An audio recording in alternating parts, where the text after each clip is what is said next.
Bago tayo tuluyang sumabak sa ating istorya, gusto ko munang batiin ka at anyayahan na makisama sa kwentuhang ito. I-comment mo naman kung taga saan ka at anong oras mo ito pinapanood ngayon dahil nakakatuwang isipin na iba-iba man tayo ng lugar at oras, iisa naman ang tibok ng puso natin kapag magandang istorya na ang pinag-uusapan. Madilim pa ang langit nang magising si Edrin Valmores sa maliit nilang bahay sa gilid ng eskinita sa Tondo. Hindi pa man sumisikat ang araw, ay mulat na ang kanyang mga mata. Hindi dahil sapat ang tulog niya, kundi dahil nasanay na ang katawan niyang mabuhay sa pagod. Sa kisaming yero ay naririnig niya ang mahinang tulo ng naipong tubig mula sa ulan noong madaling araw, habang sa isang sulok ng bahay ay marahan niyang natanaw ang kanyang inang siluwalhati na natutulog ng nakatagilirid, yakap ang manipis na kumot. Sa lamisitang kahoy, may nakapatong na isang lumang lalagyan ng gamot, kalahati na lamang ang laman. Katabi nito ang notebook ni Isabela, ang kanyang nakababatang kapatid, na kagabi inabutan niyang nakatulog habang nagre-review. Tahimik na bumangon si Edrin upang hindi sila magising, pero bago pa siya tuluyang makatayo ay nagsalita ang kanyang ina ng mahina. "Edrin, gigising ka na ba agad?" Ngumiti siya kahit hindi ito kita sa dilim. "Oo, Nay. Maaga raw ang pila sa terminal ngayon. Baka makadami ako ng pasada." "Magpahinga ka naman kahit konti," sabi ni luwalhati, bahagyang paos ang tinig. "Parati ka ng puyat." Lumapit si Edrin sa kanyang ina at inayos ang kumot nito. "Mas okay na po yung puyat kesa gutom tayo, Nay." Napabuntong hininga na lamang ang matanda. Sanay na siya sa ganoong sagot mula sa anak pero hindi pa rin nababawasan ang sakit ng kanyang dibdib sa tuwing makikita niyang ang dating batang masayahin ay maagang tumanda dahil sa responsibilidad. Paglabas ni Edrin sa bahay ay agad siyang sinalubong ng malamig na simoy ng umaga at ng karaniwang amoy ng kanilang lugar. Halo ng usok, hamog at nilulutong almusal ng mga kapitbahay. Sumaglit muna siya sa karinderya ni Aling Pasing na kilala sa terminal hindi lang dahil sa masarap nitong lugaw kundi sa pagiging mapagmalasakit sa mga driver. "O Edrin, eto na naman ang paborito mong lugaw na maraming sabaw, konting laman," bungad ni Aling Pasing habang nagbubuhos sa mangkok. "Aling, saka ko na po bayaran yung kahapon," mahina niyang sabi. Tinignan siya ng matanda mula ulo hanggang paa. "Kailan ba kita siningil ng maaga? Umupo ka na, mukha kang maghapon na namang lalaban sa buhay." Napangiti si Edrin at tahimik na umupo sa bangkong kahoy. Maya-maya ay dumating sina Baston at Ruel, kapwa niya taxi driver na halos kapatid na rin ang turingan nila sa isa't isa. Si Baston ay palaging may baon na biro, habang si Ruel naman yung likas na madaldal at mahilig mang-asar. "O Edrin," sigaw ni Baston, "mukhang ikaw na naman ang unang hahataw sa pasada ngayon ah. Baka pagtakos mo ng 1 taon, mabili mo na yung taxi." "Uunahin ko muna sigurong bilhin ang bayan sa gamot ni Nay," natatawang sagot si Edrin. Sumingit si Ruel habang humihigop ng kape. "Huwag mo kaming lokohin. Alam namin pag yumaman ka, engineering school agad ang punta mo." Saglit na natahimik si Edrin. Ang dating simpleng biruan ay parang biglang humalop sa isang lumang sugat. Noong bata pa siya, ay pangarap talaga niyang maging engineer. Magaling siya sa numero, mabilis matuto at dating sabihing siya ang pag-asa ng pamilya. Ngunit namatay ang kanyang ama nang mabundol sa kalsada habang namamasada rin ng jeep. Mula noon ay naputol ang lahat ng plano. Hindi na importante yun, mahanib niyang sagot. Ang importante, makapagtapos si Isabela. "Kuya, hindi naman habang buhay ako lang ang pag-aaralin mo," sabi bigla ng isang tinig mula sa likod nila. Paglingon niya ay naroon si Isabela, hawak ng ilang pinutokopyang reviewer at nakaayos ng simpleng uniforme. Humahabol pala ito para maabutan siya bago siya bumiyahe. "Anong ginagawa mo rito? Hindi ka ba malilate?" tanong ni Edrin. "Hindi, dumaan lang ako para ibigay ito." Inabot ni Isabela ang baon niyang maliit na rosaryo. "Ilagay mo sa taxi," sabi ni Nay. Swerte raw pag may dasal. Tinanggap ito ni Edrin at tinapik ang noo ng kanyang kapatid. "Ikaw talaga, Imbis na para sa sarili mo ang iniisip mo, pati ako inaabala mo. Imirap si Isabela pero halata ang pag-aalala sa mukha. Hindi ka kasi nag-iingat. Baka kung kani-kanino ka sumasakay. Tapos, hindi mo pa sinasabi sa akin na may notice ka na pala sa boundary. Napailing si Edrin. Nagsusumbong talaga si Nay sa'yo. Dapat lang, kuya, wag mong akuin lahat. Kaya nga ako nag-aaral mabuti para balang araw makatulong. Pinilit niyang ngumiti, ngunit alam niyang totoo ang sinasabi ng kapatid. Lumalaki ang utang nila, nakasangla ang bahay, kapos ang gamot, at kung minsan kahit gaano pa siya magsipag, tila inuubos pa rin ng buhay ang lakas niya bago siya makasabay. Pagsabit ng 6:00, nagsimula na ang pamamasada niya.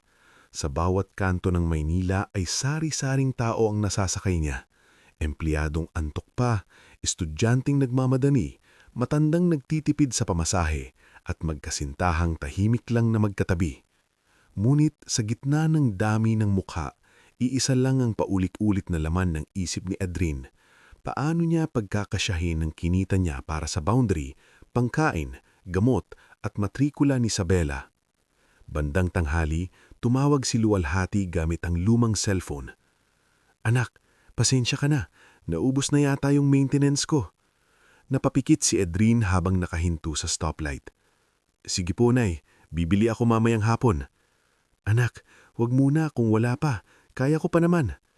Mas lalong sumikip ang dibdib niya. Wag niyo nang sabihin yan. Ako na ang bahala. Ibinaba niya ang tawag at napakuyom ang kamay sa manibela. Hindi niya alam kung saan siya kukuha ng dagdag, pero ayaw niyang marinig sa kanyang ina ang salitang, kaya ko pa. Dahil madalas ay ibig sabihin lang noon ay magtitiis na naman ako. Kinagabihan, sa terminal, sinalubong siya ni Tisoy, isa pang driver na may edad na ngulit maliksi pa rin. O iho, sabi nito habang nagsisindi ng sigarilyo. May narinig akong may naghahanap ng rush driver para sa private booking bukas. Baka gusto mo? Private booking? Tanong ni Edrin. Oo, mataas daw bayad. Galing yata sa isang malaking pamilya sa Makati. Basta maayos daw magmaneho at hindi maingay. Bahagyang lumiwanag ang mukha ni Edrin. Kunin ko na kung pwede. Yan ang gusto ko sa'yo, sabi ni Tisoy. Tahimik pero palaban. Nang gabing iyon, pag-uwi ni Edrin, nadatnan niyang nakaupo si Isabela sa tabi ng kanilang ina habang nagbibilang ng mga papel. Ano yan? Tanong niya. Dahan-dahang tumingala si Isabela. Billing statement, kuya. May deadline na raw ako sa school next week. Kapag hindi ako nakabayad, baka hindi ako makapag-exam. Hindi agad nakasagot si Edrin. Naupo siya sa sira nilang upuan at inilagay ang sobre ng konting kinita niya sa ibabaw ng mesa. Halos gusto niyang matawa sa tindi ng pagod at pait. Maghapon siyang bumiyahe, umasa at nagtiis, pero parang isang kisap mata lang ay wala na ulit ang perang pinaghirapan niya. Lumapit si Luwalhati at hinawakan ng braso niya. Anak, huwag mong pilitin ang hindi kaya. Kung kailangan, ako na ang kakausapin sa principal ni Isabela. Huwag po, mabilis niyang sagot. Ako ang bahala. Lagi mo na lang yung sinasabi, wika ni Isabela, bahagyang nangingilid ang luha. Kuya, hindi ka makina. Tumingin si Edrin sa kapatid. At hindi rin ikaw ang dapat huminto sa pangarap mo. Tahimik ang buong bahay sa mga sumunod na segundo. Taming ugong lang ng electric fan na mahina ang maririnig. Sa loob ng katahimikang iyon, dama ni Edrin ang bigat ng lahat. Ang pangungulila sa ama, ang pagkakautang, ang pagkakasakit ng ina, at ang panganganais niyang itawid si Isabela sa mas magandang kinabukasan. Ngunit higit sa lahat, dama niya ang pagkapit ng pamilya niya sa kanya. Kinabukasan, bitbit ang pagod at pag-asa, tinungo niya ang private booking na ibinigay ni Tisoy. Hindi niya alam na iyon ang simula ng paglayo niya sa karaniwang mundo ng taxi terminal at paglapit sa isang mundong punong-puno ng lihim, karamdaman at yaman na hindi niya kailanman inaakalang masasagi ng kanyang buhay. Pagdating niya sa address, namangha siya sa laki ng gate at sa tahimik na karangyaan ng mansyon. Hindi ito katulad ng mga bahay na nasusulyukan lang niya mula sa labas. Iba ang dating ng lugar. Malamig, maayos at parang may sariling himig ng kapangyarihan. Sa may labasan ng gate ay may isang matandang babaeng nakauniporme ng kasambahay na halatang balisa. "Ikaw ba ang driver?" tanong nito. "Opo," sagot ni Adrin. "Maghintay ka muna rito, baka kailanganin namin bigla." Habang hinihintay niya ang sunod na utos, napansin niyang may mga sasakyang paraoro pa rito sa loob ng compound. May ilang lalaking naka-Amerikana, may babaeng umiiyak habang kausap sa telepono, at may mga mukhang utos ng utos sa mga tauhan. Hindi man lubos maintindihan ang nangyayari, malinaw na may matinding problema sa loob ng mansyon. Lumipas ang halos 30 minuto bago biglang bumukas ang pinto at nagmamadaling lumabas ang matandang kasambahay sama ng isang nurse na namumutla. "Driver, pakiandar agad. Sa St. Gabriel Medical Center tayo," sigaw nito. Napabalikwas si Edrin at agad binuhay ang makina ng taxi. Sumakay sa likod ng matandang kasambahay habang sa kabilang sasaklan ay may mga taong halatang nagpapanik. Habang binabaybay nila ang kalsada, narinig niyang nanginginig ang boses ng nurse. "Kung wala pa ring donor, delikado na si Ma'am Serafine." Napakapit si Edrin sa manibela. Hindi niya kilala kung sino si Serafine. Hindi niya alam kung ano klase ng buhay meron ng babaeng iyon.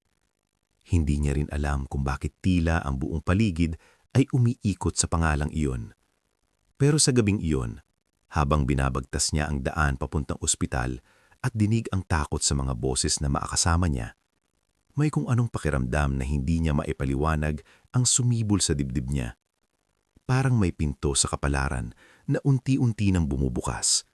At sa likod noon ay may buhay na magpapabago sa kanyang tadhana magpakailanman. Bago tayo muling tumuloy sa ating kwento, sandali lang kitang yayain na makisama muna sa damdaming unti-unti nating binubuo rito. Kung nakakarating man ito sa iyo sa isang tahimik na gabi, sa break mo sa trabaho o habang nagpapahinga ka sa bahay, i-comment mo naman kung anong oras ka nanonood at kung saang lugar ka nakikinig. Iba-iba man tayo ng pinanggagalingan, pare-pareho pa rin tayong tinatamaan ng mga kwentong may bigat, sakripisyo at pag-asang hindi basta sumusuko. Heto na, at itutuloy natin ang susunod na yugto ng buhay ni Edrin. Pagkapasok ng taxi ni Edrin sa driveway ng pribadong ospital, agad bumukas ang mga pinto at nagtakbuhan ang mga taong nasa loob. Ang matandang babaeng pasahero niya ang huling bumaba. Hawak pa rin nito ang rosaryo habang paulit-ulit na nagdarasal. "Maraming salamat, iho," nanginginig nitong sabi.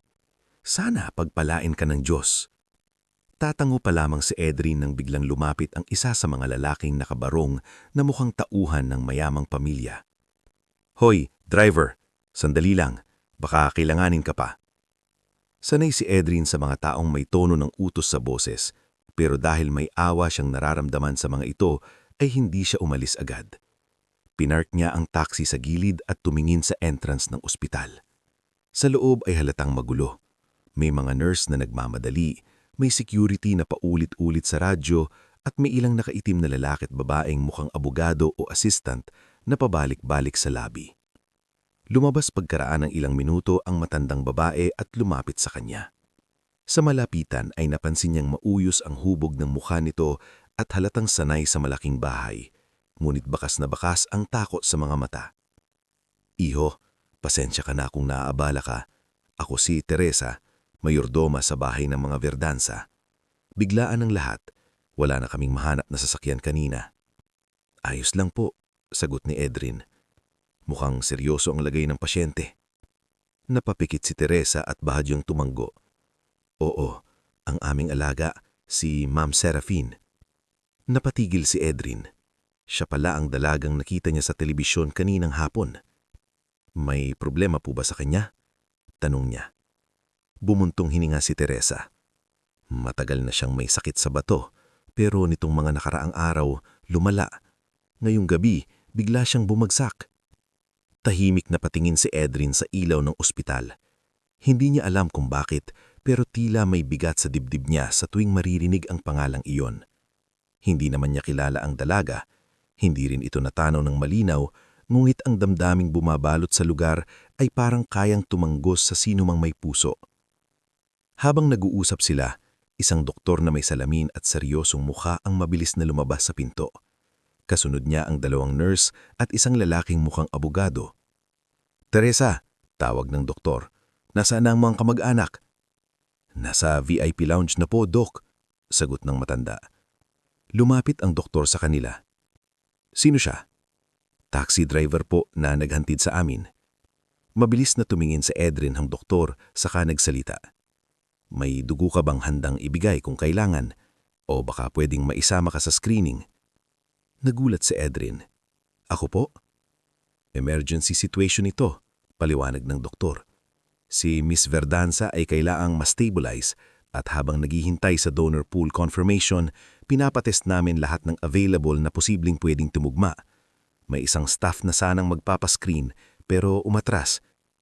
Hindi agad nakasagot si Edrin. Tumingin siya sa Teresa na halatang nahihiya sa biglang pakiusap.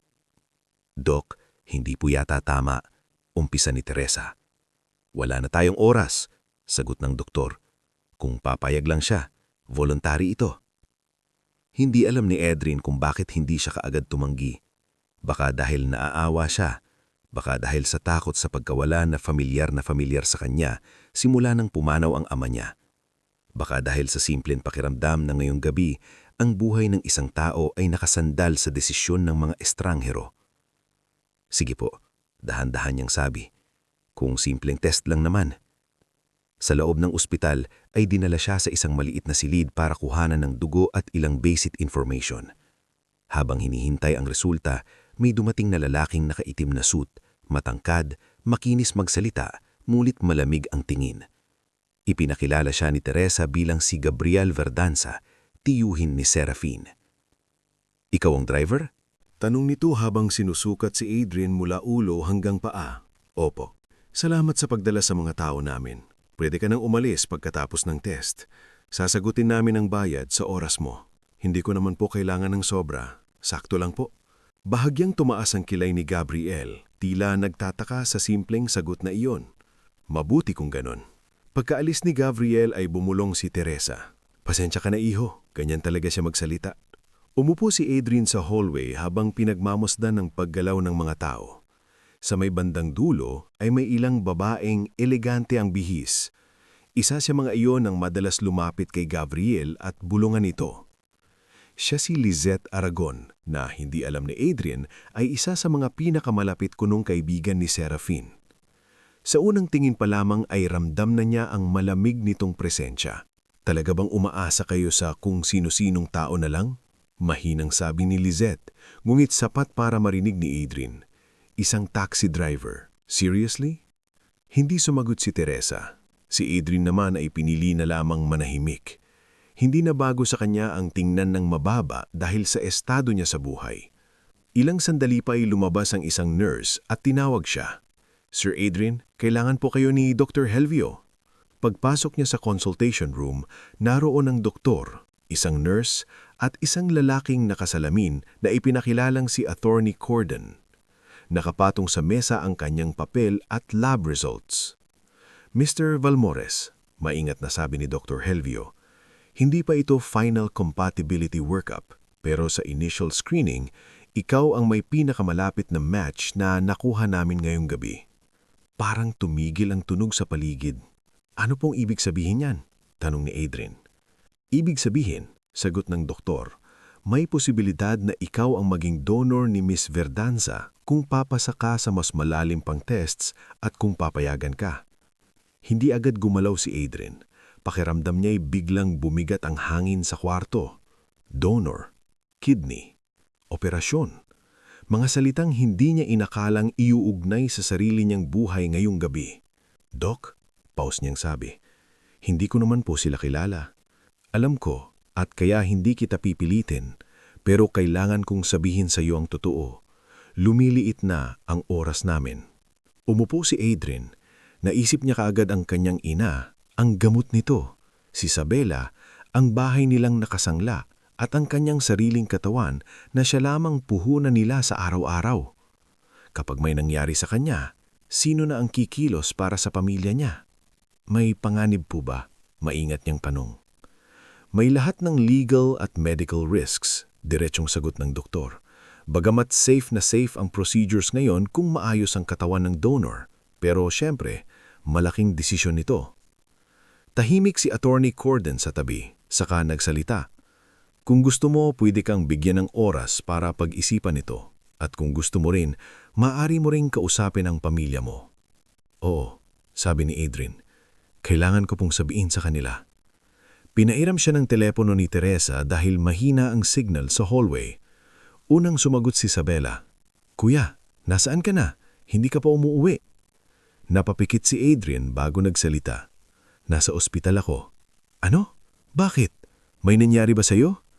Mabuti ako. Makinig ka muna. Ipinaliwanag niya ang sitwasyon ng dahan-dahan. Sa kabilang linya ay ilang segundo ng katahimikan ang sumunod. Saka narinig niya ang mabilis na paghinga ng kapatid. Kuya, wag. Huwag kang papayag. Hindi natin sila kilala. Isabela. Hindi kuya. Paano ka na? Paano si nanay? Paano tayo? Kinuha ni luwalhati ang telepono mula sa anak. Adrian, nanginginig ang boses ng ina. Umuwi ka na. Hindi ka obligadong ilagay ang sarili mo sa ganyang sitwasyon. Napalunok si Adrian. Nay, may isang taong namamatay. At may pamilya ring mamamatay sa gutom kapag may mangyari sa'yo.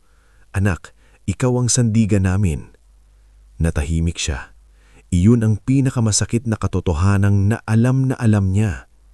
Pagbaba ng tawag ay lumapit sina Baston at Ruel sa isip niya. Parang naririnig niya ang mga boses nito.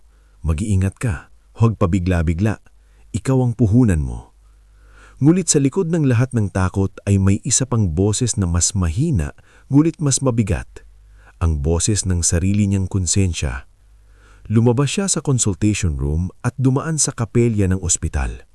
Walang tao roon maliban sa isang kandilang malapit ng maubos. Umupo siya sa pinakadulong pew at yumuko. Hindi siya pala simbahan pero marunong siyang magdasal sa mga oras na wala nang malinaw na sagot ang buhay. Panginoon, bulong niya, hindi ko alam kung ano ang tama, pero kung kaya ko namang makatulong, paano ako matatahimik kapag tumalikod ako? Sa pag-angat niya ng ulo, napansin niyang may babaeng nakatayo sa pintuan ng kapelya. Payat ito, naka-uniform ng nurse at may mabait na mukha. Siya si Mireille, personal nurse ni Serafin. Pasensya na. Sabi nito, hindi ko sinasadyang marinig. Umiling si Adrian. Ayos lang po. Lumapit si Mirel at umupo sa kabilang dulo. Hindi kita pipilitin, pero gusto ko lang sabihin sa'yo, mabuting tao si Ma'am Serafin. Marami siyang tinulungan ng hindi ipinagmamalaki. Hindi niya kasalanan kung mayaman siya. At lalong hindi niya kasalanan ang sakit niya. Tinanong ko nga rin sarili ko. Mahinang sabi ni Adrian, bakit ako naaapektuhan gayong hindi ko naman siya kilala? Ngumiti ng malungkot si Mirel. Minsan, hindi kailangang kilala mo ang tao para maramdaman mong dapat mo siyang iligtas. Matapos ang ilang sandali, bumalik si Adrian sa consultation room. Nandoon muli si Dr. Helvio, naghihintay. Sa kabilang hallway ay nakita niyang dumaan si Gabriel, kausap si Lizette. Parehong seryoso ang mga mukha. Ngunit wala na siyang pakialam sa kanila sa sandaling iyon. Huminga siya ng malalim. Doc, sabi niya, ipagpatuloy niyo po ang tests. Tumingin ang doktor sa kanya. Sigurado ka ba? Hindi po ako sigurado sa takot, sagot ni Adrian. Pero sigurado ako na kung may isang taong pwede kong iligtas, hindi ko kayang talikuran. Natahimik ang silid. At sa gabing iyon, habang ang ulan ay patuloy na humahampas sa salamin ng ospital at ang lungsod ay abalang-abala sa kani-kanilang buhay, isang simpleng taxi driver ang gumawa ng desisyong hindi nakabatay sa yaman, hindi sa pangalan, at lalong hindi sa kapalit, kundi sa isang pusong sanay magsakripisyo kahit hindi siya kilala ng mundong malapit niyang baguhin. Bago tayo muling magpatuloy sa susunod na bahagi ng ating istorya, gusto ko munang anyayahan kang samahan akong damhin pa ng mas malalim ang buhay ng ating mga karakter. Habang binabasa o pinapakinggan mo ito, i-comment mo naman kung taga saan ka at anong oras ka nanonood ngayon. Nakakatuwang isipin na sa iba't ibang sulok man tayo ng mundo naroroon, nagkakaisa pa rin tayo sa mga kwentong tumatago sa puso. Mga kwentong may sakripisyo, hiwaga ng tadhana, at pag-ibig na hindi kayang sukatin ng pera. Heto na, at sisilipin natin ang panibagong yugto sa buhay ni Edrin at Serafin. Makalipas ang ilang linggo mula nang gawin ang transplant, unti-unti nang bumalik ang kulay sa mukha ni Serafin Verdanza. Hindi pa siya ganap na malakas, ngunit malayo na sa kalagayang halos nakikipaghabulan sa hininga sa bawat oras. Sa loob ng pribadong silid sa ospital, tahimik siyang nakatanaw sa bintana habang pinagmamasdan ang mahinang ulan sa labas. Sa tabi niya ay naroon si Nurse Mirel, dahan-dahang inaayos ang swero. "Ma'am, kailangan niyo pong magpahinga," paalala nito. Ngumiti si Serafin ng bahagya. "Ilang araw na akong nagpapahinga, Mirel. Ang gusto kong gawin ay makausap ang lalaking nagligtas sa akin. Naiparating ko na po sa kanya ang pasasalamat niyo." Ibang usapang ang pasasalamat sa usapang kakaharap ko siya. Paanong may taong handang magbigay ng bahagi ng katawan niya sa isang estranghera? Hindi agad nakasagot si Mirel. Siya mismo ay hanggang ngayon ay hindi pa rin makaunawa kung bakit may mga taong tulad ni Edrin na umiiral sa mundong punong-puno ng kapalit at pagkukunwari. Sa kabilang banda ng lungsod, mas mabagal ang paggaling ni Edrin. Nakalabas na rin siya ng ospital, ngunit kailangan pa rin niyang magpahinga sa bahay. Hindi iyon naging madali para sa kanya dahil bawat araw na hindi siya nakakapamasahe ay katumbas ng perang hindi niya naiuwi. Isang hapon, nakaupo siya sa gilid ng papag habang hawak ang lumang notebook kung saan niya sinusulat ang gastusin ng bahay. Tinititigan niya ang mga numero, pero kahit ilang beses niya pang pagtabi-tabihin ay kulang pa rin ang lumalabas. "Nag-iisip ka na naman," sabi ni Isabela habang nagtatabas ng gulay sa tabi ng maliit nilang mesa. "Nagkukwenta ko lang," sagot ni Edrin. "Wala nang dapat kwentahin ngayon. Sabi ng doktor, magpahinga ka." "Pahinga? Para saan? Para mas dumami ang utang?" Mula sa higaan ay nagsalita si Luwalhati. "Anak, tigilan mo nga yung kaiisip. Nakaligtas ka sa operasyon. Yun muna ang isipin mo." Napabuntong hininga si Edrin. "Nay, hindi ko pinagsisisihan ang ginawa ko. Pero hindi ko rin pwedeng kalimutan na may bahay tayong nakasangla at may matrikula pa si Isabela." Tahimik si Isabela. Alam niyang totoo ang sinasabi ng kuya niya. Kahit paano ay gumaan ng loob nila dahil ligtas ito. Ngunit hindi pa rin nawawala ang bigat ng kanilang katotohanan. Sa labas ng bahay ay dumaan si Aling Pasing dala ng isang maliit na lalagyan ng lugay. "Oh, heto na naman ako," sabi nito pagpasok. "Baka sabihin niyo, suki na ako rito." "Aling Pasing, nakakahiya na po," sabi ni Luwalhati. "Aba, mas nakakahiya yung hindi kayo kakain." Mataray pero may lambing nitong tugon. "At ikaw, Edrin, huwag ka munang babalik sa taxi. Kapag sinagot mo ako, sasabunatan kita." Napangiti si Adrian sa unang pagkakataon ng totoo sa araw na iyon. Kinabukasan, dumating sa eskinita ang isang maayos na sasakyang itim na agad pinagtutulungan ng tingin ng mga kapitbahay. Bumaba roon si Teresa kasama si Ate Corden. Hawak ng abogado ang isang envelope at tila maingat ang bawat kilos upang hindi magmukhang mapang-api. Pagkapasok nila sa bahay ay agad na tumayo si Adrian, bagamat halatang nananakit pa ang katawan. "Hindi ka dapat tumatayo agad," sabi ni Teresa. "Magpahinga ka lang. Ayos lang po. Bakit po kayo naparito?" Nagpalitang sinangtingin sina Teresa at Ate Corden. Pagkatapos ay nagsalita ang abogado. "Mr. Vilmores, una sa lahat, nais muling ipaabot ni Miss Serafin ang kanyang taos-pusong pasasalamat. Alam niyang hindi sapat ang salitang salamat para sa ginawa mo." "Wala po iyon," mabilis na sagot ni Adrian. "Ang mahalaga po'y maayos na ang lagay niya." Bahagyang ngumiti si Teresa, tila naaantig pa rin tuwing naririnig ang ganoong klase ng sagot mula sa binata. "Inaasahan na namin yan," sabi ni Ate Corden. "Pero pakiusap, pakinggan mo muna ako. Hindi ka tinatawag ni Miss Serafin para bayaran ang kabutihan mo. May isa siyang alok, kung papayag ka." Napakunot noo si Adrian. "Anong alok po?" "May outreach division ang Verdanza Foundation. Naghahanap sila ng taong maaasahan sa field logistics. Hindi simpleng driver lang ang papel. Tutulong ka sa pag-aasikaso ng transport, coordination at distribution para sa mga medical mission at scholarship activities. Naniniwala si Miss Serafin na bagay sa iyo ang trabahong iyon." Natahimik ang buong bahay. Si Isabela ang unang nagsalita. "Trabaho po ba talaga iyon? Hindi po ba parang Awa lang? Sumingit si Teresa. Iyan mismo ang iniwasan naming maramdaman ninyo. Hindi ito limos. Legal na trabaho ito sa foundation. May sweldo, may benepisyo, at hindi madudungisa ng dangal ng kuya mo. Napatingin si Adrian sa kanilang tatlo. Hindi niya inaasahan iyon. Sa totoo lang, simula nang nagdesisyon siyang maging donor, hindi niya inisip ang anumang pwedeng bumalik sa kanya. Kaya ngayon may iniaabot ang tadhana, hindi niya alam kung yayakapin niya ba ito o iiwasan. Bakit ako? Tanong niya. Dahan-dahang sumagot si Ate Corden.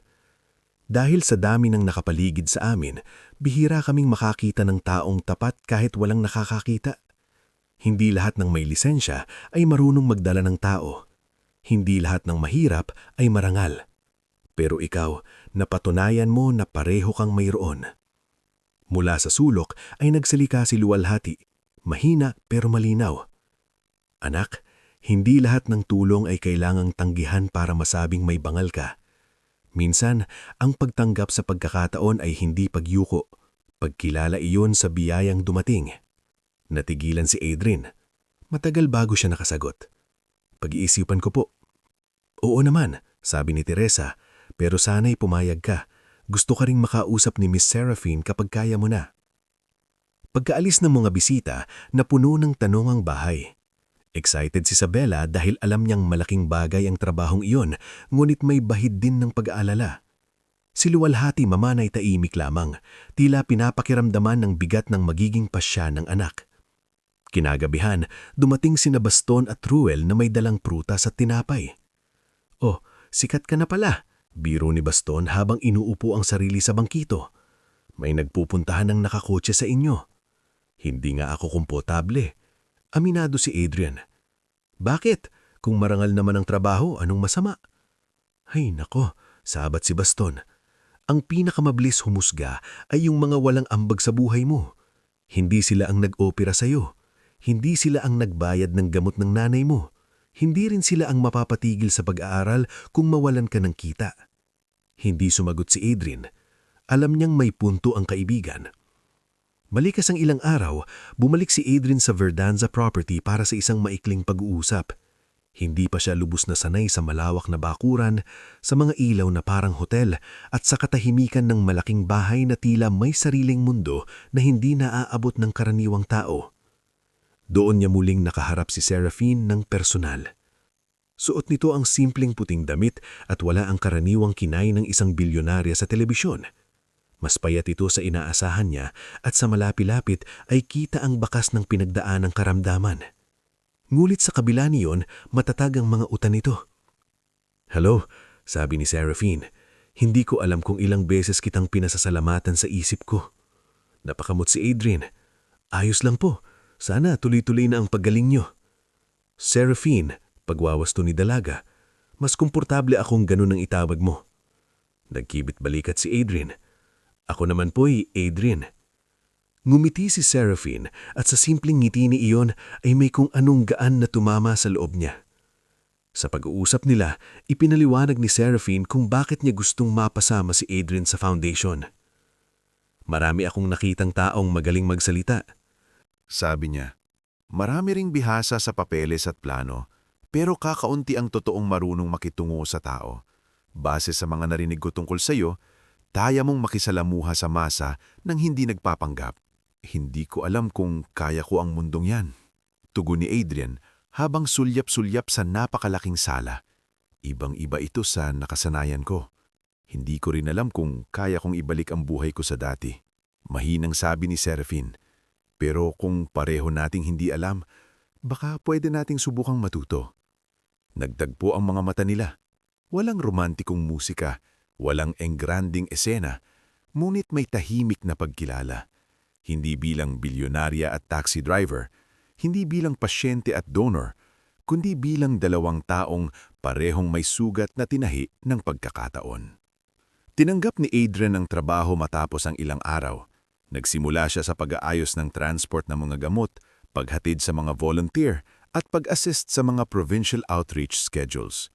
Sa mga unang linggo ay nangangapa siya, ngulit mabilis niyang nakuha ang loob ng mga tao sa foundation, mula sa mga utility personnel hanggang sa ilang doctor volunteers. Maging si Mang Dindo, ang matagal ng driver ng mga Verdanza, ay natuwa sa kanya. May utak ka at may puso ka pa. Sabi ni Mang Dindo, minsang sabay silang nagkakape sa garahe. Mag-iingat ka lang dito. Hindi lahat ng maganda ang suot ay malinis ang hangarin. Hindi nagtagal at naramdaman ni Adrian ang tinutukoy nito. Sa isa sa mga luncheon meeting ng foundation, napansin niyang may ilang board members na malamig ang tingin sa kanya. Nariyan sina Octavius Lloren, Belinda C. at Mauro Tahan, mga taong sanay sa salitang profit at strategy, ngunit hirap yata tumanggap ng isang tulad niyang biglang napasok sa mundo nila. Ngunit higit sa lahat, kitang-kita niya ang pagkadismaya ni Lizette Aragon. Isang hapon, nadatnan niya itong kausap ang dalawang sosyalitang bisita sa gilid ng function hall. Alam niyo naman ang mga ganyang lalaki, tahimik kunwari, pero maalay mo, may mas malaking balak. Hindi siya pinangalanan, pero alam ni Adrian na siya ang tinutukoy. Saglit siyang huminto, ngunit pinili niyang ituloy ang lakad na parang walang narinig. Hindi siya sanay pumatol sa chismis. Ngunit habang tumatagal, mas nararamdaman niyang ang mundong kanyang pinasok ay hindi lamang puno ng oportunidad. Punong-puno rin ito ng matang naghihintay sa kanyang madapa. Sa gitna ng lahat, may mga bagay ding nagsimulang gumaan. Isinama si Luwalhati sa mas maayos na gamutan sa tulong ng medical assistance arm ng foundation at napadalhan si Isabela ng balita na may posibilidad itong maisama sa scholarship screening sa susunod na term. Kahit hindi direktang sinasabi ni Serafine, alam ni Adrian na may kamay ito sa mga pagbabagong dumarating sa pamilya nila. Ngunit higit sa tulong, ang mas tumatak sa kanya ay ang paraan ng dalaga. Hindi ipinaparamdam na may utang sila, hindi ipinapahiya, at hindi ipinagmamalaki. Isang gabi matapos ang outreach sa Bulacan, sabay silang naglakad ni Serafine sa hardin ng mansion.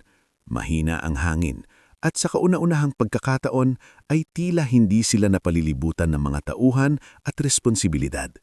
Hindi ka pa rin komportable rito, ano? Sabi ni Serafine. Napapansin niyo pala po. Napapansin ko lahat ng pilit mong itinatago. Napangiti si Adrian. Hindi ko lang siguro maiwasang isipin na baka isang araw magising ako at maalala kong hindi ako bagay dito. Huminto si Serafine at humarap sa kanya. Adrian, maraming tao rito ang bagay sa lugar na ito pero hindi bagay sa puso ko. Ikaw, kahit hindi ka sanay sa mundong ito, ikaw ang isa sa iilang taong hindi ko kailangang pagdudahan. Napapikit si Adrian saglit. Ang totoo, natatakot ako. Dahil hindi mo ako mahal? Diretsong tanong nito. Bigla siyang tumingin sa mga mata niya. Hindi, natatakot ako dahil mahalaga ka sa akin at ayokong dumating ang araw na sabihin ng lahat na kaya lang ako nandito ay dahil sa pera mo. Ayokong masira ka dahil sa paglapit mo sa tulad ko. Ayokong maging dahilan kung bakit lalo kang saktan ng mga tao sa paligid mo. Natahimik si Serafine, ngumit hindi nagbago ang tingin nito sa kanya. Sa halip, lalo itong lumambot. Alam mo ba kung bakit lalong tumitibay ang loob ko sa'yo? Tanong niya. Dahil sa lahat ng lalaking lumapit sa akin, ikaw lang ang takot na masaktan ako. Hindi iyon nasagot ni Adrian. Sa halip, humingi siya ng panahon. Hindi niya tinanggihan si Serafine, ngunit hindi rin niya kayang kaagad yakapin ang alok nito.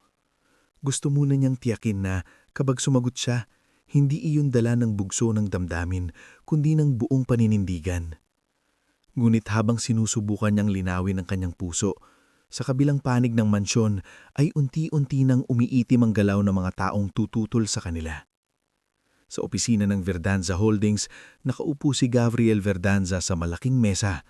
Hawak ang isang baso ng mamahaling alak habang kausap sina Lizette Aragon at Ramon Cailao.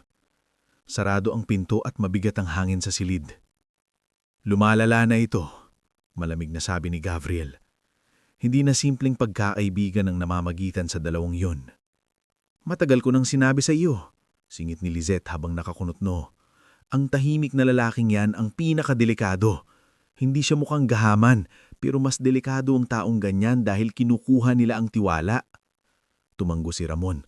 Kung sakaling pakasalan ni Miss Serafine ang lalaking yun, mas titibay ang kontrol niya sa foundation at mas mahihirapan tayong ikilos ang ilang financial adjustments. Bahagyang ngumisi si Gabriel. Hindi mangyayari yon. Ibinaba niya ang baso at inilapag sa mesa isang brown envelope. Ano yan? Tanong ni Lizette. Isang simula, sagot ni Gabriel. Lalabas na hindi malinis ang nakaraan ng mahal nating donor.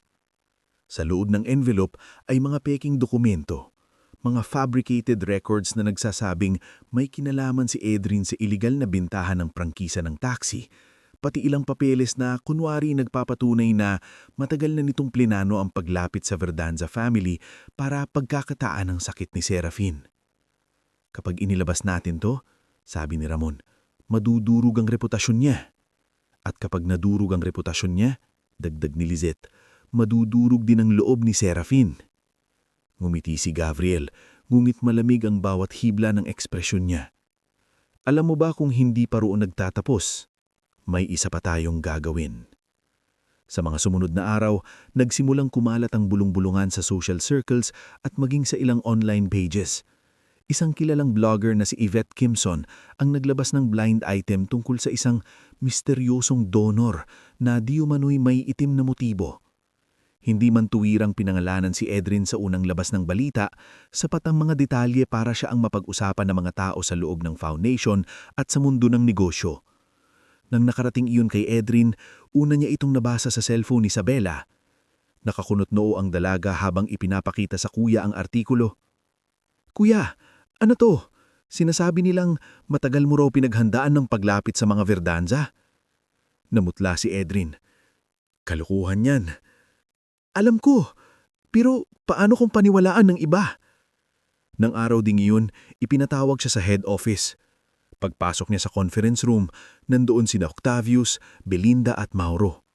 Kahit walang nagsasalita, ramdam niya ang pagdududa sa hangin. Edrin, formal na sabi ni Belinda, may kumakalat na impormasyon tungkol sa iyo. Bilang bahagi ka na ng foundation, obligasyon naming tiyaking walang bahid ang sino mang konektado rito.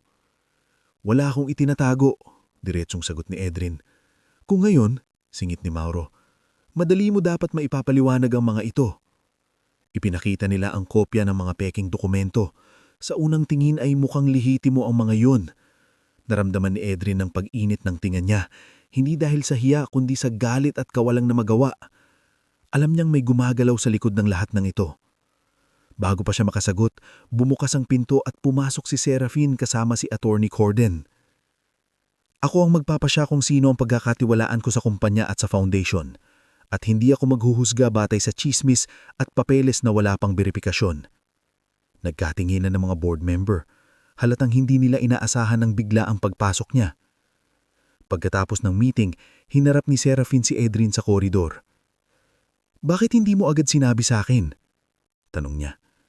Dahil ayokong dagdagan ng problema mo. Tingnan mo ako, marinim niyang sabi. Napatingin si Edrin. Hindi kita tinulungan para itago mo sa akin ang mga laban mo. Sabi ni Serafin, kapag ikaw ang tinatarget, bahagi rin ako ng laban na iyon. Bago pa siya makasagot, lumapit si Miril. Halatang balisa. Ma'am, kailangan ko kayong makausap. Ngayon din. Dinala sila ni Miril sa isang maliit na opisina sa annex building ng foundation. Doon, naninginig ang kamay nitong inilapag sa mesa ang isang folder ng mga lumang medical records. Hindi ko na kaya, sabi niya, halos pabulong. Matagal ko nang kinikimkim to. Binuksan ni Attorney Corden ang folder. Isa-isang lumitaw ang mga resibo, medication logs at mga order slip na may pirma ng ilang doktor na kahina-hinala ang schedule. Nandoon din ang mga dokumentong nagpapakitang may ilang gamot na ibinigay kay Serafin noon na hindi naaayon sa tunay ng kondisyon at maaaring lalong nagpalala sa kahinaan niya para manatili siyang dependent sa mga taong nasa paligid niya. Namutla si Serafin. Anong ibig sabihin nito? Napaiyak si Miril. Ma'am, matagal ko nang pinagdududahan pero natakot ako. May mga pagkakataong may ipinapagawa si Sir Gabriel sa medical team na hindi ko maintindihan. Nung una, akala ko para sa ikabubuti niyo. Pero habang tumatagal, napansin kong may mga pinapalitan sa records at may mga gamot na hindi dapat itinutuloy. Parang nawala ng tunog ang paligid para kay Serafin. hindi niya agad matanggap na ang taong ipinakilalang tagapangalaga niya sa loob ng maraming taon ay maaaring siya ring tahimik na sumisira sa kanya. "Sigurado ka ba sa sinasabi mo?" tanong ni Attorney Corden. Tumanggo si Mirel habang umiiyak. "Ma'am, matagal ko nang pinagdududahan, pero natakot ako. May mga pagkakataong may ipinapagawa si Sir Gabriel sa medical team na hindi ko maintindihan. Nung una, akala ko para sa ikabubuti niyo. Pero habang tumatagal, napansin kong may mga pinalapalitan sa records at may mga gamot na hindi dapat itinutuloy." Huminga ng malalim si Edrin. Sa isang iglap, nagdugtong-dugtong sa isip niya ang lahat. Ang mga paninira, ang malamig na pakikitungo ni Gabriel, ang mga lihim na pulong nito kay Lizette at Ramon, at ang tila desperado nitong mapahina si Serafine. Kinagabihan, hinarap ni Serafine ang tsahin niya sa lumang study room ng mansyon. Nandoon si Gabriel, kalmado gaya ng dati, ngulit sa unang pagkakataon ay hindi umatras ang dalaga. "Tito, gusto kong ipaliwanag mo sa akin itong mga medical records." Tinignan lamang siya ni Gabriel sa kabahagyang ngumiti. "Hindi mo alam ang kabuuan ng mga bagay, Serafine. Ang alam ko, may mga gamot akong nainom na hindi dapat ibigay. Ang alam ko, may record na pinalitan. At ang alam ko, may taong pilit akong pinananatiling mahina." Nawala ang ngiti sa labi ni Gabriel. "Huwag kang magpadala sa mga taong bago mo lang kilala. Hindi mo alam kung sino ang ginagamit ka." "Mas kilala ko na ngayon kung sino ang gumagamit sa akin," sagot ni Serafine, nanginginig sa galit. Sa puntong iyon ay biglang lumabas sa likod ng pinto ang dalawang tauhan ni Gabriel. Sa labas naman ay napansin ni Mang Dindo ang kakaibang kilos ng mga gwardya at agad tinawagan si Attorney Corden. Samantala, sa ibang bahagi ng siyudad, hindi namalayan ni Edrin na may mga lalaking sumusunod na pala sa kanya mula nung umalis siya sa foundation. Habang naglalakad siya pauwi mula sa terminal, may isang van na biglang huminto sa gilid. Bago pa siya makailag, may mga kamay nang humablot sa kanya paloob. "Bitawan niyo ako!" sigaw niya habang nakikipagbuno. Ngulit malalaking lalaki ang kalaban niya. Nang muling magmulat ang mga mata niya, nasa isang madilim na workhouse na siya, nakaupo sa silya at nakatali ang mga kamay. Sa harap niya ay nakatayo ang isang lalaking kilala niya agad, isa sa mga tauhan ni Gabriel. "Simple lang ang gusto namin. Lumayo ka kay Miss Serafine. Maglaho ka sa buhay niya." "Hindi ako natatakot sa inyo," mariing sagot ni Edrin kahit kumakabog ang dibdib niya. Tumawa ang lalaki. "Hindi para sa sarili mo dapat ang takot mo." Inilapag nito sa mesa ang retrato ng bahay ni Edrin. May kuha ng ina niya sinaluwalhati sa harap ng pinto at si Isabela na papasok sa iskinita. "Pamilya mo," mariing nito sabi. "Ayaw naming madamay sila, pero kung magmamatigas ka." Parang tinuhog ang dibdib ni Edrin. Doon siya tunay na nanginig, hindi sa pananakit sa kanya, kundi sa posibilidad na madamay ang mga taong pinakamamahal niya. Gulit sa mismong oras na iyon, sa labas ng warehouse ay paparating na sina Baston at Ruel na nagtulungan hanapin siya matapos mapansing hindi siya nakauwi. Kasama rin nila si Nicasio Villar, ang dating pulis na security officer ng board na lihim ng napapaniwala ni Attorney Corden na may maruming nangyayari. At sa kabilang panig ng gabi, si Serafine ay nakatayo sa gitna ng sarili niyang unos, handang masaktan, handang mabasag, ngulit handa nang ipaglaban ang katotohanang matagal na niyang ipinagkait sa sarili. Bago natin tuluyang tapusin ang ating istorya, gusto ko munang samahan mo ako sa huling paglalakbay na ito, ang yugto kung saan mabubuo ang hustisya, susubukin ang paninindigan, at sa wakas ay darating ang kapayapaang pinaghirapan ng ating mga bida. Habang nakikinig o nagbabasa ka, i-comment mo naman kung taga saan ka at anong oras ka nanonood ngayon. Nakakatuwang isipin na sa iba't ibang lugar man tayo naroroon, sabay-sabay pa rin nating nararamdaman ang bigat ng mga kwentong may sugat, pag-asa at matinong wakas. Ngayon, heto na ang pinakahuling bahagi ng buhay ni Edrin at Serafine. Madilim ang loob ng abandonadong warehouse na pinagdalahan kay Edrin. Taming iisang bombilyang nakabitin sa kisame ang nagbibigay ng malabong liwanag sa kwartong amoy alikabok, kalawang at langis. Nakatali pa rin ang kanyang mga kamay sa likod ng silya, ngunit sa kabila ng kanyang pagkapagod ay hindi bumigay ang mga mata niya. Ang litrato ng kanyang ina at kapatid na inilapag sa mesa kanina ay patuloy na nakaukit sa isip niya. Lumapit muli ang lalaking tauhan ni Gabriel, ang may pilat sa gilid ng labi at mariing hinawakan si Adrian sa kwelyo. Isang salita lang ang kailangan naming marinig. Malamig nitong sabi, "Lalayuan mo si Miss Seraphine. Aalis ka sa foundation. Hindi ka na magpapakita kahit kailan. Kapag ginawa mo yon, walang mangyayari sa pamilya mo." Huminga ng mabigat si Adrian. Nasasaktan ng kanyang balikat sa pagkakatali, nanginginig ang tuhod niya sa pagod, ngunit mas matindi ang kumakabog sa dibdib niya, hindi dahil sa sarili niyang panganib, kundi sa pangalan ni Naluwalhati at Sabela. "Kung gusto niyo akong saktan, ako ang saktan niyo," mariing sabi niya. "Huwag ang pamilya ko." Napangisi ang lalaki. "Wala kang kondisyon para magdikta." Tinadyakan siya dito sa tagiliran. Napangiwi si Adrian ngunit hindi siya sumigaw. Sa labas ng warehouse, bahagyang gumulong ang isang sasakyan. Hindi iyon napansin ng mga bantay dahil abala ang mga ito sa pag-iikot sa kabilang bahagi ng bakuran. Sa loob ng isang lumang pick-up truck ay nakayuko sina Baston at Ruel, kapwa kinakabahan ngunit matatag ang loob. Kasama nila si Nicasio Villar, ang dating pulis na ngayoy security officer ng board na lihim nang napapaniwala ni Attorney Corden na may maruming nangyayari.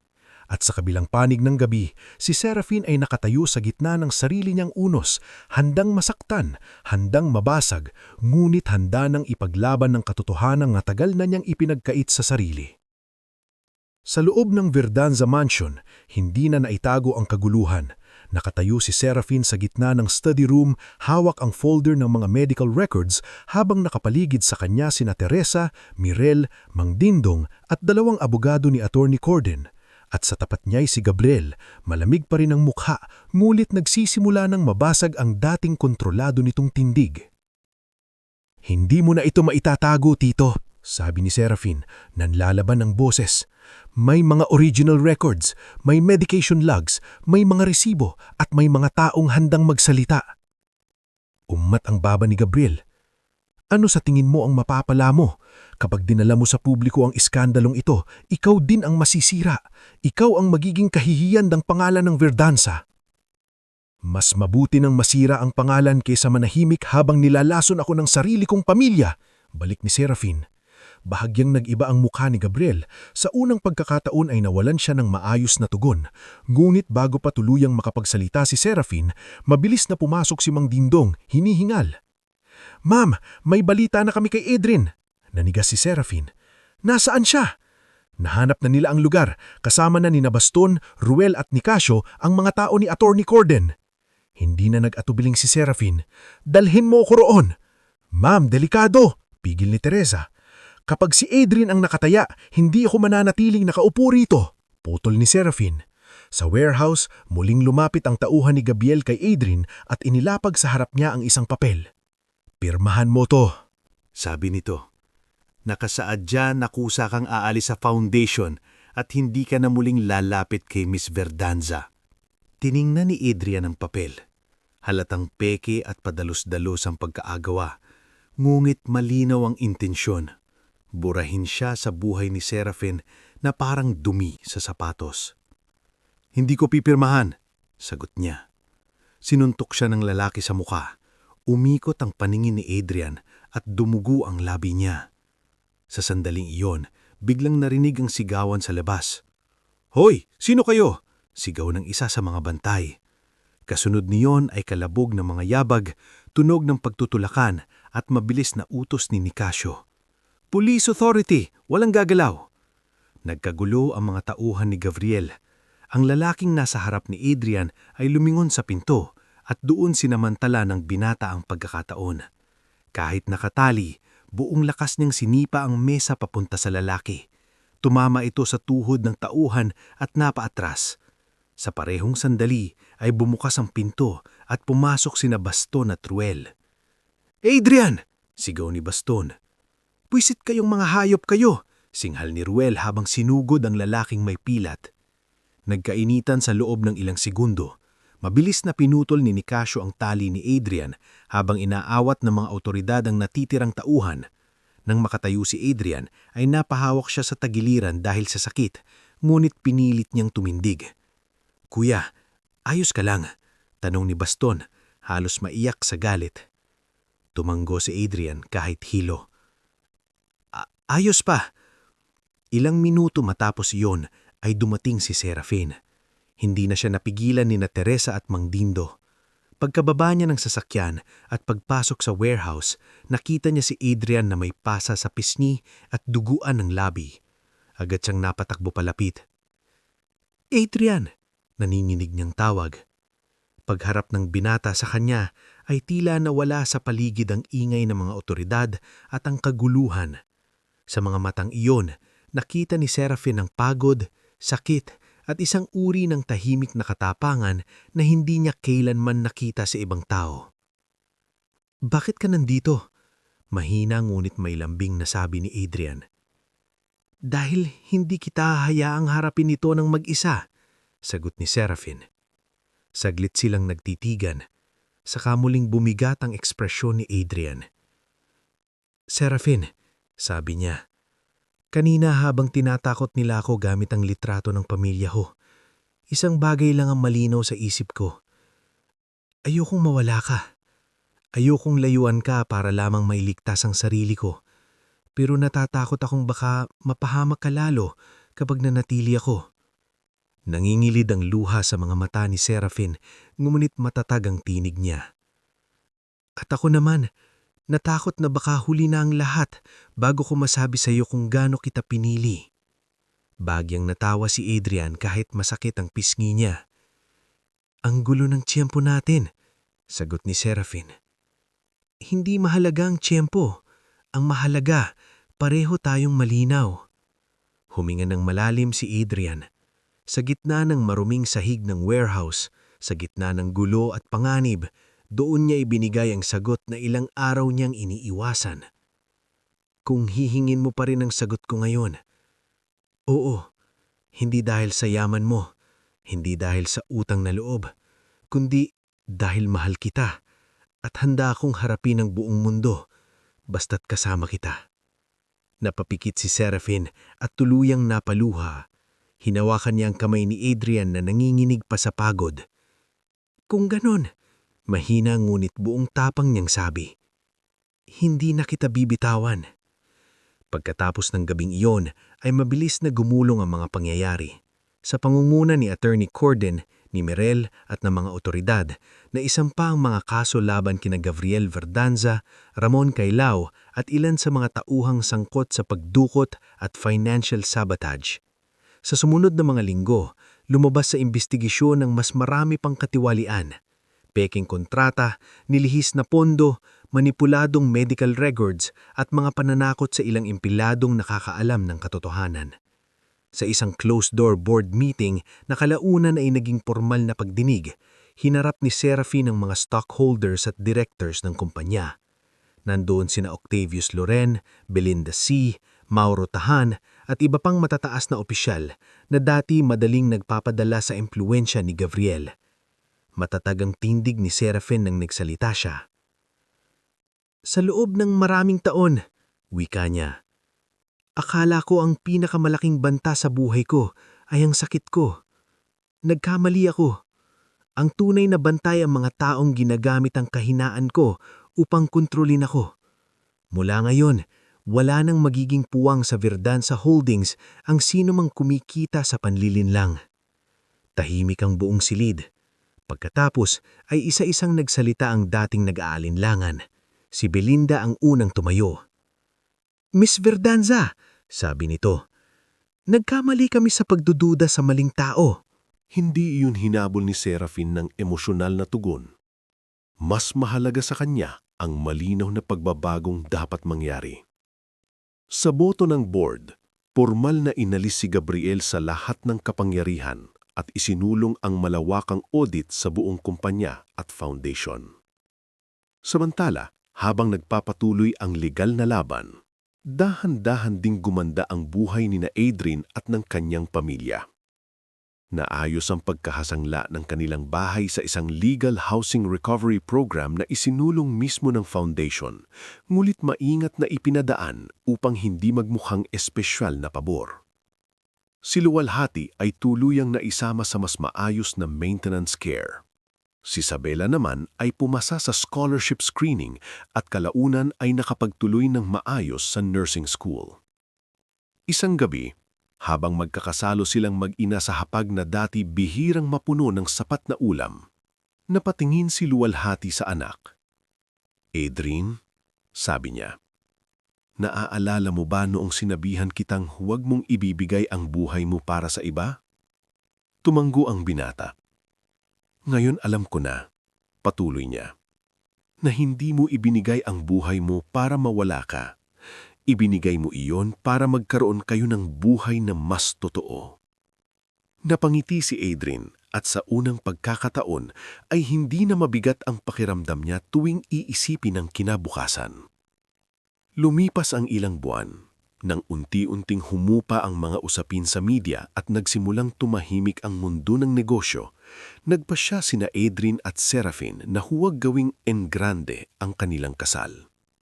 Marami ang umasang magaganap iyon sa isang 5 bituing hotel o sa isang napakalaking ballroom, ngulit iba ang pinili nila. Sa isang maliit ngulit napakagandang chapel sa Tagaytay, napapalibutan ng mga puno at malamig na hangin, ginanap ang seremonya. Hindi iyon puno ng celebrities at malalayong kakilala.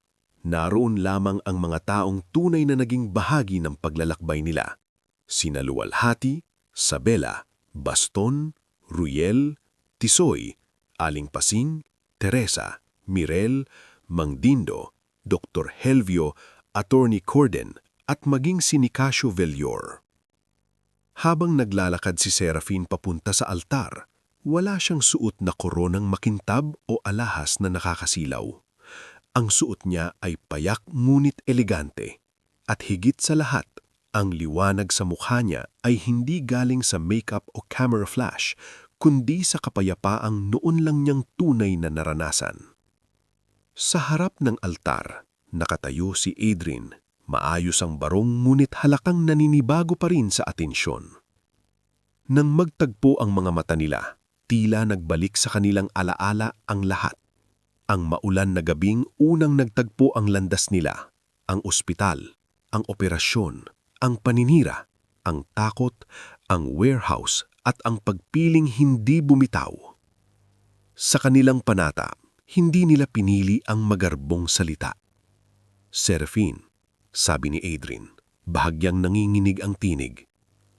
"Noong gabing dinala ko sa ospital ang mga taong nagmamadaling iligtas ka, hindi ko alam ang pangalan mo.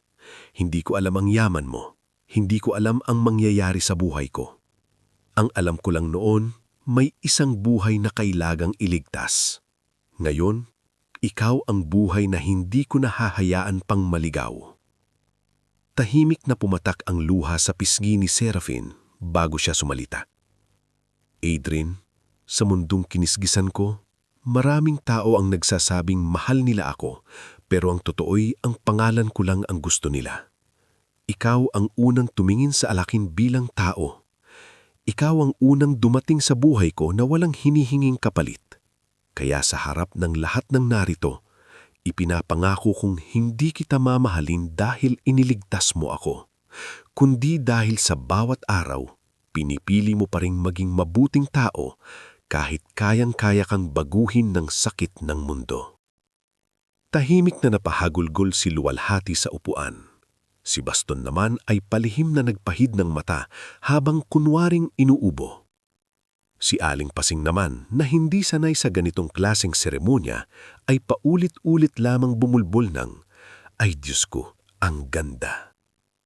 Pagkaraan ng kasal, hindi lumayo sina Adrien at Serafin sa responsibilidad. Hanghalip, lalo nila iyong iniyakap. Isa sa unang pinagtulungan nila bilang mag-asawa ay ang pagpapalawak ng charitable medical arm ng Verdanza Foundation. Mula sa personal nilang paranasan, inilunsad nila ang programang Bagong Bato, Bagong Buhay, isang proyekto para sa mga mahihirap na pasyenteng nangangailangan ng kidney transplant, dialysis assistance at long-term recovery support. Hindi lang iyon basta proyekto sa papel. Madalas ay personal na pumupunta si Adrian sa mga ospital at komunidad para makinig sa mga pamilya ng pasyente, samantalang si Serafin naman ay tumutok sa pagpapatibay ng pondo, medical partnerships at legal transparency ng programa. Dahil doon, unti-unti ring nabago ang imahe ng Verdanza Holdings mula sa kumpanyang tahimik na pinamumugaran ng internal power struggle tungo sa organisasyong may pusong aktibong tumutulong. Lumipas ang ilang taon. Si Isabela ay nakapagtapos ng nursing at kalaunan ay naging bahagi rin ng transplant care program ng foundation. Si Luwalhati ay mas naging payapa ang buhay at madalas maglagi sa hardin ng bahay na dati muntik na nilang mawala. Sina Baston, Ruel at Tisoy ay hindi man yumaman ng bigla ang yaman ay natulungan pamamagitan ng cooperative transport project na sinuportahan ni Adrian upang mabigyan ng mas maayos na boundary system ang mga taxi at TNVS drivers sa kanilang lugar. Si Aling Pasing naman ay nagkaroon ng mas malaking karinderya matapos masama sa Small Business Livelihood Grant ng Foundation kahit todo tanggi pa ito nung una dahil baka raw isipin ng iba na sip-sip. Si Adrian sa mayaman. Isang hapon, nakatayo sina Adrian at Serapin sa balkonahe ng bagong Community Dialysis Center na pinasinayaan nila sa Maynila. Sa ibaba ay may mga pamilyang nakangiti, mga pasyenteng may pag-asa, at mga batang tumatakbo sa bakuran. Naaalala mo pa ba? Talong ni Serapin, noong una mong sinabi sa akin na hindi ka bagay sa mundo ko, napangiti si Adrian. Oo, masyado yata akong takot noon. At ngayon, tumingin siya sa paligid, saka sa asawa niya. Ngayon, alam ko na, hindi pala kailangan na bagay ka sa mundong ibinibigay sa'yo. Minsan, kaya ka inilalagay roon para baguhin mo ito. Mahina siyang tinapik ni Serapin sa baraso. Ang lalim mo na talaga magsalita. Baka dahil sa'yo. Nagkatinginan sila at sabay nang umipi. Ang kwento nilang nagsimula sa isang gabing maulan, sa takot, sa ospital, at sa sakripisyong walang hinihinging kapalit, ay hindi nagtapos sa operasyon o sa alok ng kasal. Mas lumawak pa ito. Naging kwento ng hustisya, dignidad, at pag-ibig na pinanday sa gitna ng pagsubok. At sa huli, ang binatang taxi driver na minsang nagsakripisyo ng bahagi ng sarili niya para sa isang estranghera ay hindi lamang nakatagpo ng isang asawa, natagpuan niya ang isang buhay na mas buo, mas marangal, at mas payapa kaysa sa lahat ng minsan niyang inakalang hanggang pangarap lang.